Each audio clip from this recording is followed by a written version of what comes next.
Hello, everybody. I wanted to talk about this project today. It's about the Archelon project. It's an NGO in Greece that works really hard to protect, monitor, and save the loggerhead turtles. Now, interestingly enough, this is a very dear project for me, and I will tell you how I got involved. It's a combination. I decided to talk about it because, well, it was going hand in hand with a fellowship that we'd like to announce for an NYU student who can apply to come to Greece next summer to work as a volunteer or to volunteer in one of the turtle campsites, which are numerous in Greece. So how I got involved with the turtles, I come from an area, well, first of all, I come from the world of politics and policy. But that didn't have a direct bearing on my interest in turtles and sea turtles. There is an area in the state that I represented for a decade and from which I come from, where we have one of the most significant nesting areas. And there are various areas in Greece where the turtles nest, the loggerhead turtle, but this particular area is amazing because it's so pristine still, and also why a lot has now to be done, and hopefully with the new Ministry of the Environment, we'll be able to actually expand the network of protecting the particular area and having kind of a rational plan of development. Because in other areas of Greece, namely Crete and Zakynthos, the people who are working to protect the turtles have to fight with humans and development. So it's a much more complicated project. There are all of these conflicts going on with the local communities, but also a lot of collaboration. And we'll see the various problems that the loggerheads have had to deal with. But in the particular area, it's just truly one of those places where you think you're in the middle of nowhere, really, because there are kilometers and kilometers of sand, and the majority of the turtles, they give birth in like about 10 or 15 kilometers of that area. And when I visited the site, I was completely impressed by the fact that the volunteers would come from all over the world, and they would live in tents under the olive trees, and they would spend a minimum of 28 days there, living together, monitoring, doing the scientific research necessary in order to figure out the patterns of how the turtles move around. And then what happened is, apart from all the other things that I do, I write children's books, educational children's books.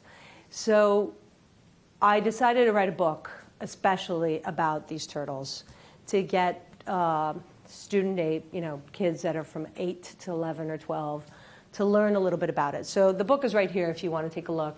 Obviously it's in Greek, so you can't really read it. However, the illustrator has done a really nice job showing the entire process of how the turtles come out from the water, they build their nest, they lay their eggs, they leave, and all the process that goes on waiting for the newborns to go into the sea.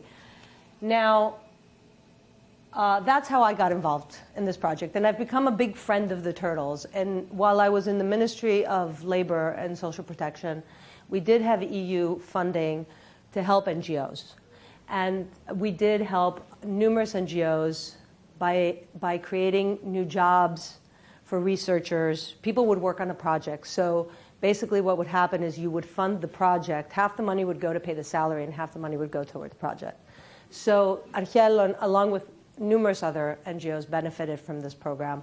And I got to work more closely with them, and I did see the amount of work that they did. Because the actual staff they're just a handful of people, maybe like 10, 15 people who work full-time.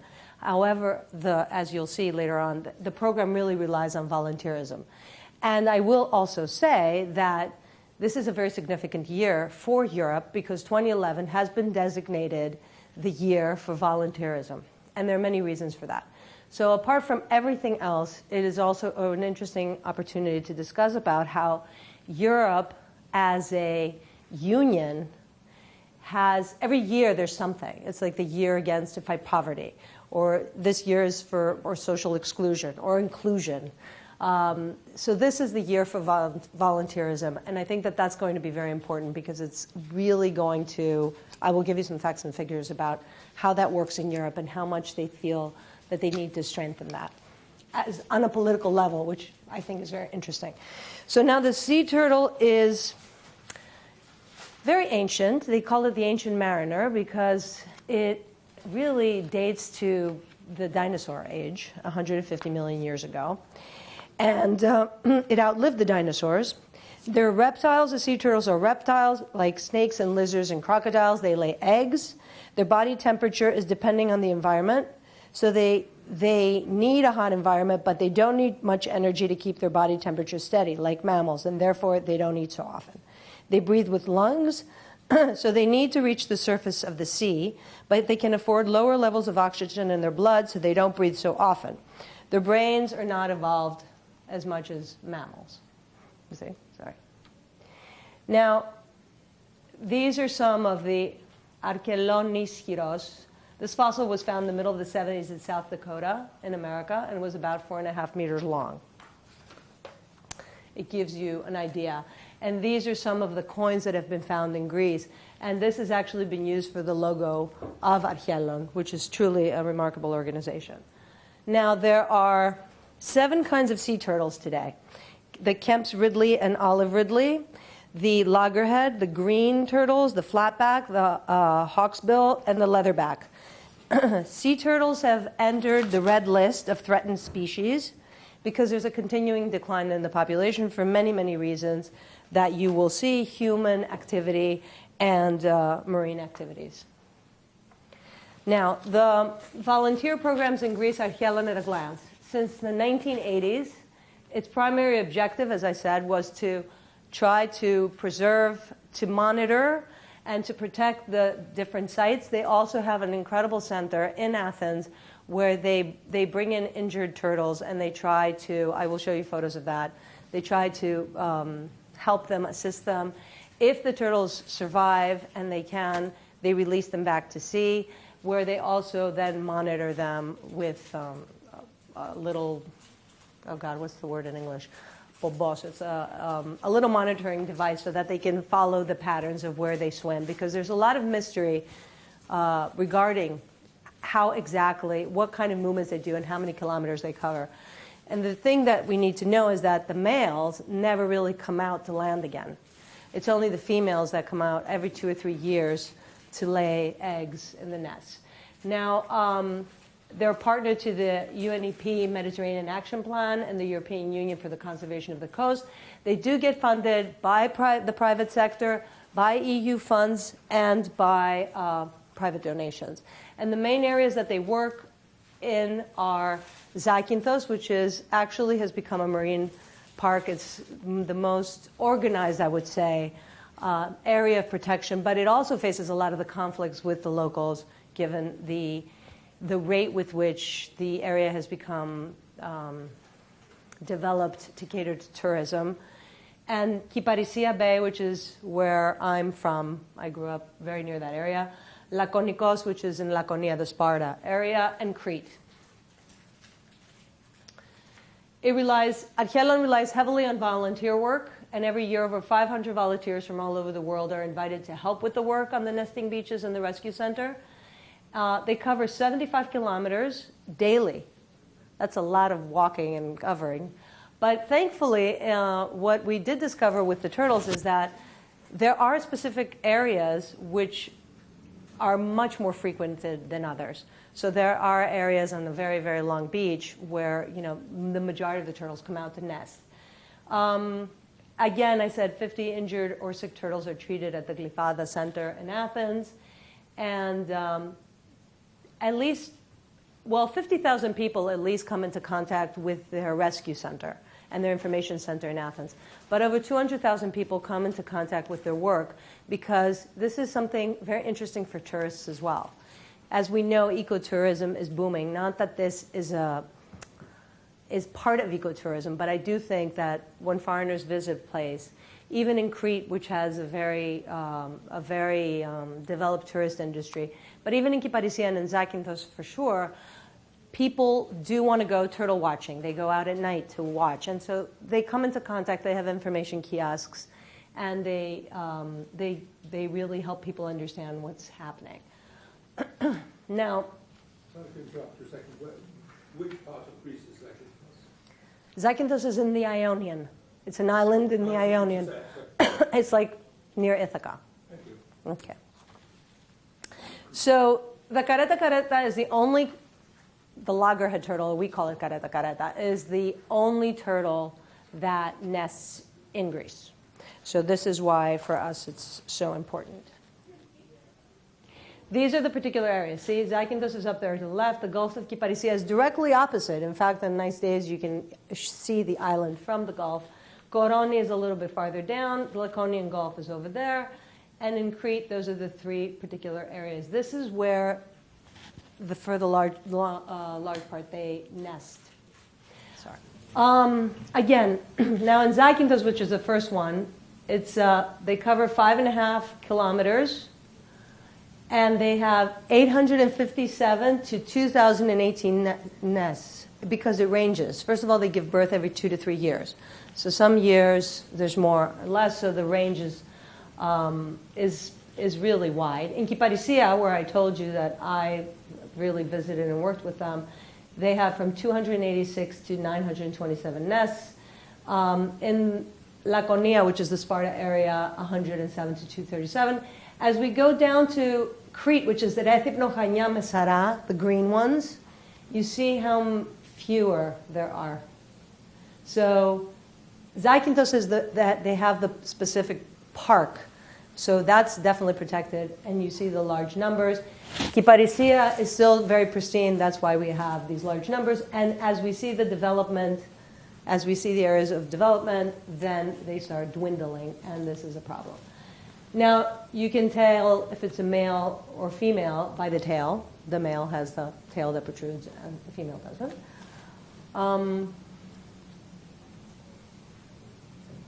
These are various characteristics of the,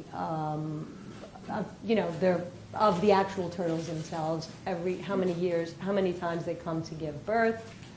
They procreate in the water. And the male uses his front flipper claws to grab the female while she's trying to keep them both at the surface to breathe. So it's interesting because the males never come back out. The different times that they nest all around the world, the various turtles. What they do is, I told you most of this, that they come out every 2 to 3 years, and they go away for 10 or 15 days, and they come back out and nest again. And it's interesting because this summer when I visited the camp, there was one student from an American university who was working on, they were trying to figure out data and figure out what happens in those 15 days. Where do they go? And why is that significant? Because, for example, in Zakynthos, they have an area of water where no fishing is allowed, and motorboats and all that, so it's protected. But nobody knows exactly if the turtles remain within this particular vicinity. So now they're trying to track a turtle that's come to lay its eggs, if it's a known turtle, where it's going to go for the next 15 to 20 days. And this is a whole project that's under development right now, so that they can understand the distances that they would cover in the 15 days. Forget the other months where they're swimming all over the Mediterranean. They're going from Greece to Africa. Some of them go up to the Adriatic. There's a lot of movement. They cover very long distances. These are the various tracks coming in and out. So I did mention all this. These are the tracks. This is how it looks on paper. The tracks going in and the tracks coming out. And this is how the volunteers who monitor them, because you may not happen to see the turtle coming out of the water. It was very nice. I mean, every time I've been there, I've been very fortunate because I have actually seen the turtle coming out. and slowly going to nest. But in the meantime, there are other turtles up and down the beach giving, laying their eggs, and so the teams kind of spread out. But this way that they can know what's happened, and the next day the morning team can come out and go and view the results. Now the nest, it's a very interesting process how they do it.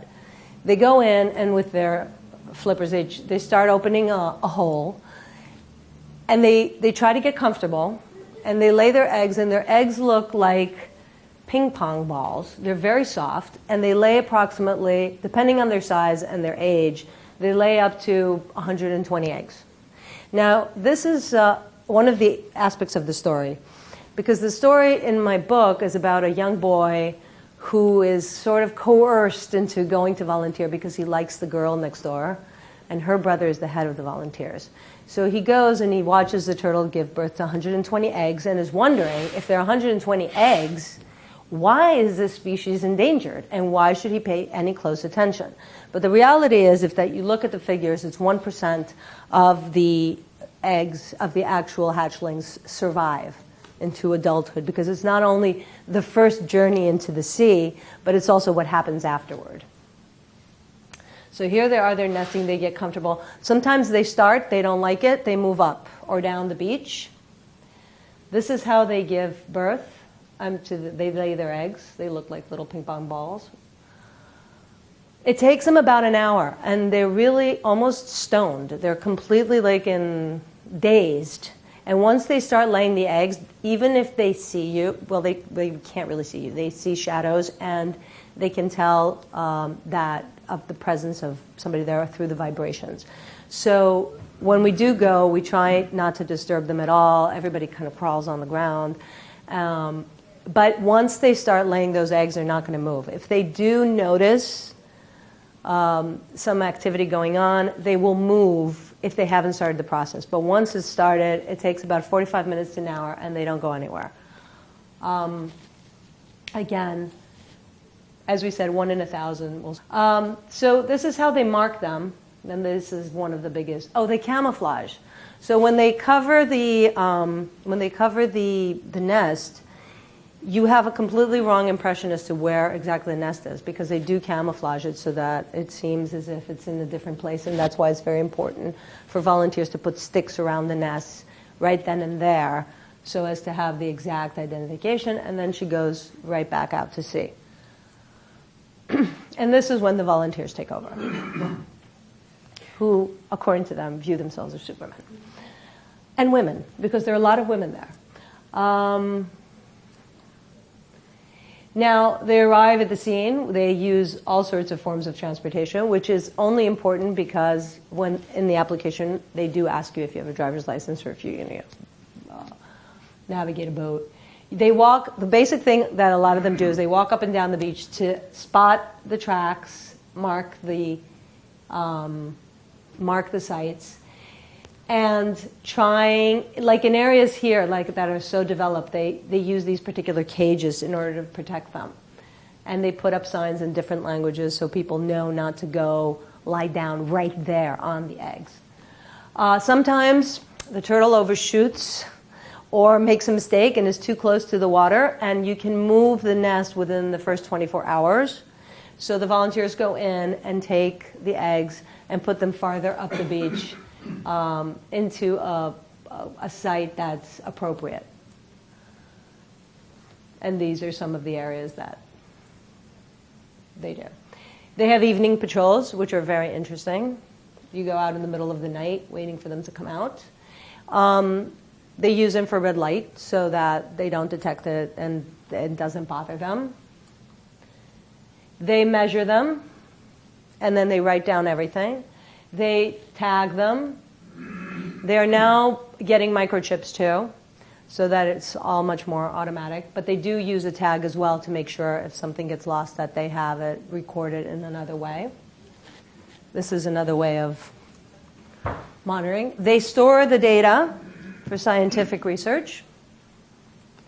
And these are all the different kinds of hatchlings, because we said that there are 7 different types of sea turtles. This is what the little careta look like when they're born. These are the green turtles, the leatherback, Kemp's Ridley, olive Ridley, hawksbill, flatback, and these are the range of the incubation durations.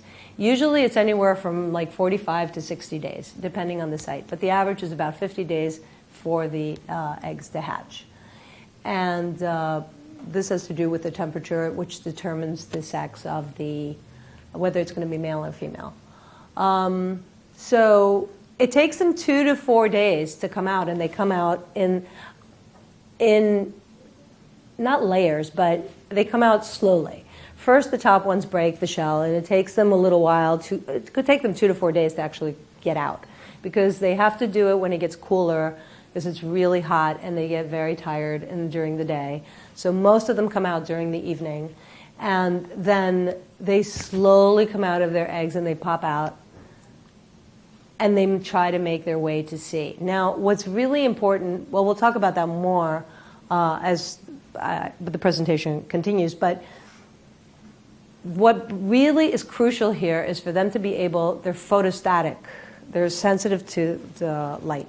So if there are lights of, let's say, a disco or a bar or a house that's very well lit, and they can't tell the horizon from the house, so they lose their first battle by going in the wrong direction, and they can't cover the distance, and that's how they die. So that's why it's very important, and they all kind of run out trying to get into the water. It's a very moving thing to see them plunge in. And this is the beginning of their journey. Now, once the nest all the different groups come out, the volunteers dig up the rest of the nest, because sometimes there are some latecomers. They've forgotten to come out, especially during periods where it's getting chillier, like in September, because some turtles come in late to nest. So the babies come out in the beginning of the fall, and that's the hardest part. Now, the various dangers in the nesting areas: human activity, of course, the various jeeps or beach buggies trying to motocross along the sands.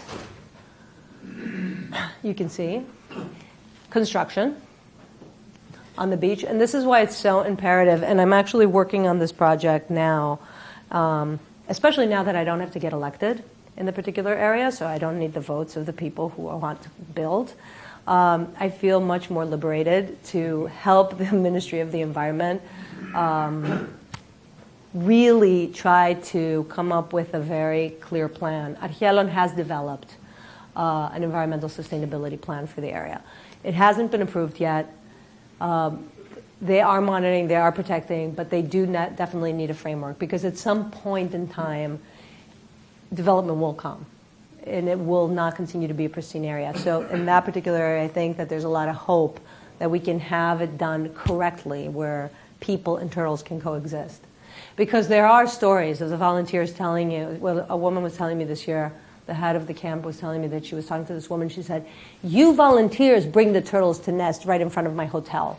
They can't possibly all want to give birth, and lay their eggs right in front of my hotel." So there's this complete lack of understanding that, nature pre-existed human activity. So these are some of the repercussions.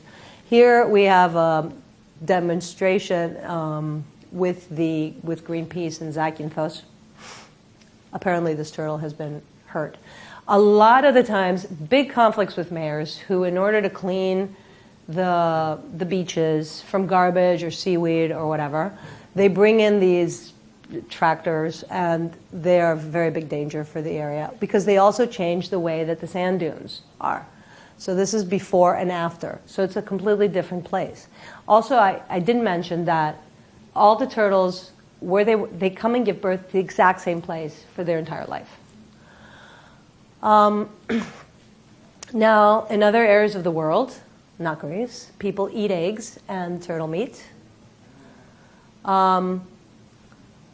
They believe that, I guess it's an aphrodisiac or something. It helps virility. So the campaign is to tell them that my man doesn't need to be strong by eating turtle eggs. A lot of people reuse them for religious purposes or as decorative lamps. Garbage is a very serious issue because a lot of them swallow the plastic or they get caught in the six-pack. I actually visited the Galapagos and saw a seal that had literally gotten into one of those. I don't know how a seal could have gotten into one of those plastic rings. And thankfully it was a park and they brought somebody to cut off the plastic ring. It was choking right in front of us. So plastic is a very, as you all know, and obviously I don't need to mention it, huge problem with fishermen. The way that they fish, they go on for miles and miles. They use these hooks, which should really be banned, and they endanger all the species and they catch the turtles. Motorboats, speedboats, and these are some of the results. Umbrellas and beach chairs. This is interesting because in Crete they work very closely with the big hotels. So they have developed a plan of how to put the beach chairs to allow for more space. And it's interesting because this particular one, if you see, it gives you 95% open beach available. So it gives accessibility for the turtles and they don't get discouraged when they come over there. The lights, the city lights that I mentioned before. Now, according to the statistics, fishery interaction, the hooks and lines account for 47% of the trauma and the deaths of turtles. Also, the fishermen get very mad because all their nets then have to be cut. So this incurs a cost for them, and there's this constant battle. Deliberate activities, people actually kill them deliberately, 21.2%. Unknown causes, 26%, and motorboats are at 5.4%, which actually I find to be a very low number and surprising. Here's a little bit more. In these kinds of areas where there are a lot of lights, they build kind of a tunnel so that they can guide them at least. They won't go in the wrong direction or they won't get completely. I've actually seen a turtle, they either put them in buckets and they move them to other areas, or they create these pathways so that they try to find creative ways of trying to get them at least in the right course. Here are some of the little turtles. Now, there are also natural predators, the birds, the wolves, crabs, foxes. And this is how they build them. This is how they protect them. They put reeds all around and a netting that's big enough for them to be able to crawl out of.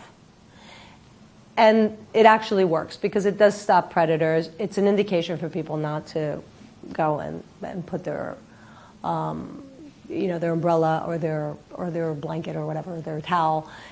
But it really helps with predators as well. And they can come out, as you can see from over there.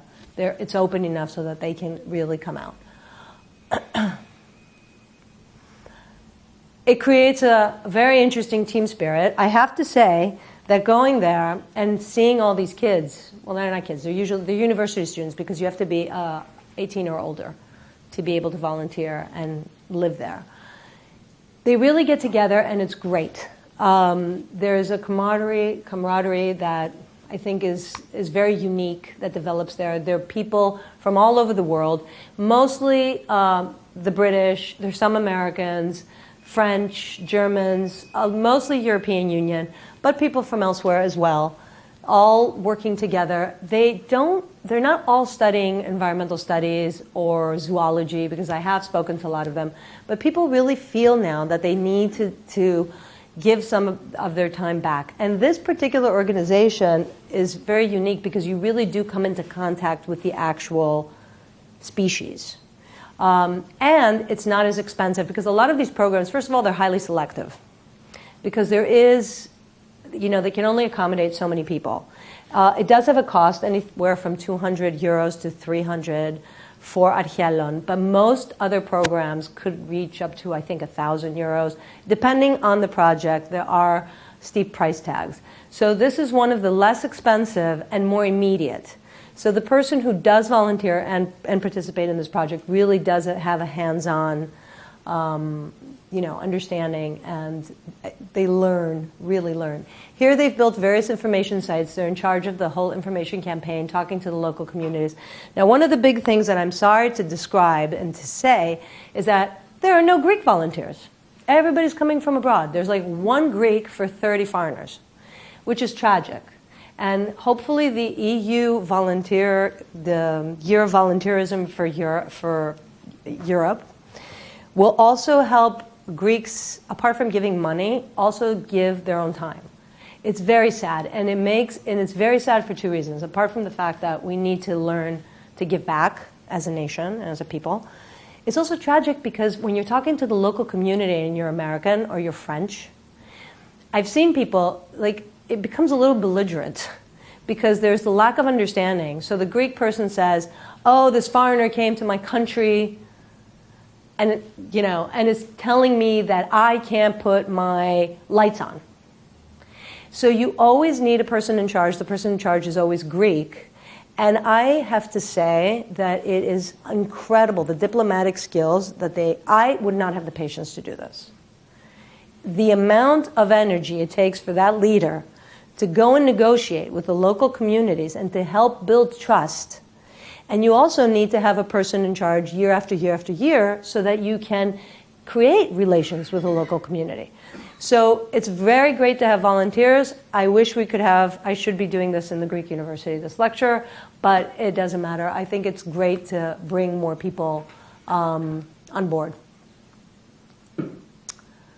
Again, they work on all of the campaigns.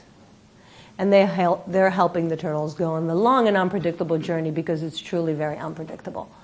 Now, this is their rescue center in Glyfada, which is really comprised of an information center and these big tanks where they do have people who can operate on them when they come in. They've been hurt for one another reason. So once they've healed, they let them go.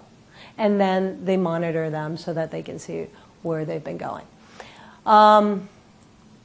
So going back to the theme of sort of the political or policy issue behind some of this is also, why is volunteerism so important and why is it considered so important within the EU context? Well, the first thing is that apparently, according to the Eurobarometer, 3 out of 10 Europeans claim that they volunteer for something. And 7 out of 10 are not volunteering. And a lot of people find that there are reasons that are legal, social, whatever. They don't have access to information. They feel excluded. Europe is always fighting the issue of social cohesion. And because Europe is also becoming a continent where there's a lot of migration now, a lot of people from all over the world, apart from the nation states that comprised Europe traditionally, there is this constant battle to avoid social exclusion and to promote social inclusion and cohesion. And they have decided in Europe that it really would help build the European identity. Working on a project together, it also reinforces the values of a society. I have to say, both politically and just as a citizen, that I do believe that one of the biggest challenges that we do face in the 21st century is to create a common set of values and to promote these values, to understand, why are we so different? Why do we live in this kind of a society versus another kind of society? And I think volunteerism will really help. So apparently, this is the same feeling in the European Union. The Commission is going to give about 8 million euros 2 million in 2010 to start helping come up with plans on how to promote. I have been monitoring the websites. They're still under development as to what exactly every nation is going to do and what the EU is going to do as a whole for 2011, but it's only October. But 6 million euros during 2011 will be allocated to help promote volunteerism, create campaigns, information campaigns, also talk about a lot of the good work that's being done. And it's believed also to be an incredible way of keeping people working or within, or active, I should say, in a very bad economy. Some people have avoided volunteerism because they felt that it was obligatory for some reason. It was like They had to do that. Or some people felt that it was a way of not getting paid for services rendered. But the idea within the Commission and the European Union in general right now is also that this is a very good way of helping to kind of retool, refresh your skills, because when you're all working on a project as a volunteer, you are learning. So this is a great way of not only building the social, as I said, the social integration and the cohesion that everybody's really seeking, but also to keep people updated in a very difficult market. Now, having had to deal with issues that pertain to the jobs, and interestingly enough, I saw the economics prize went to people who were trying to solve this big issue of why does the economy get better and unemployment rates stay high. I have been in many, many meetings discussing these issues, and the reality of the situation is that it can take, according to the OECD, it can take anywhere up to 13 years after the economy's recovered for the market, the job market, to come back to where it was. So this is a very trying time for people. And I can understand the importance that the European Union, which at this moment in time has high unemployment rates, to find ways to keep people constantly active and within the, I would call it the job market, even though it's not an official job. This is why so much of the structural funds and a lot of the money goes into creating new jobs and helping people retool.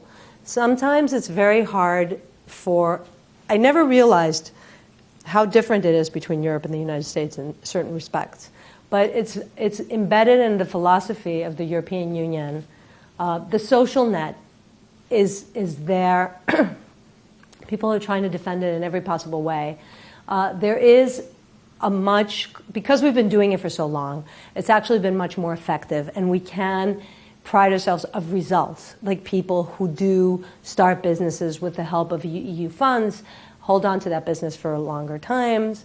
They really help people get back into the workplace, which is, because I know that there have been some very bad stories here about millions of dollars being spent and like very few people getting back into the workforce.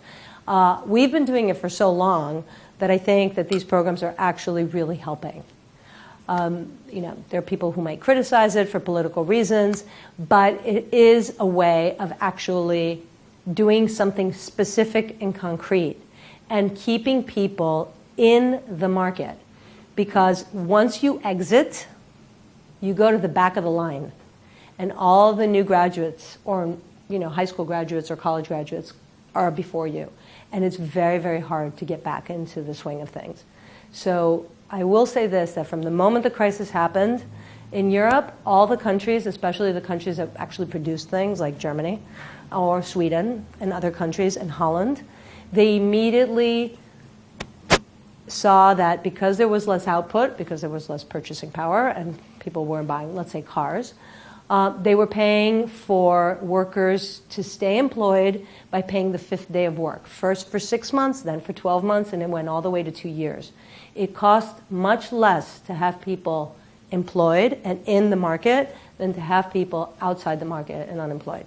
Now, how does this directly bear on turtles? It doesn't, but it does show you that doing something for the environment and volunteering is not only a very good thing because you're giving back, but it can really help even students get some experience, real life experience of what the workforce is like. Part of the big problem that, especially in Europe, we face is that people don't know what to expect in their first job.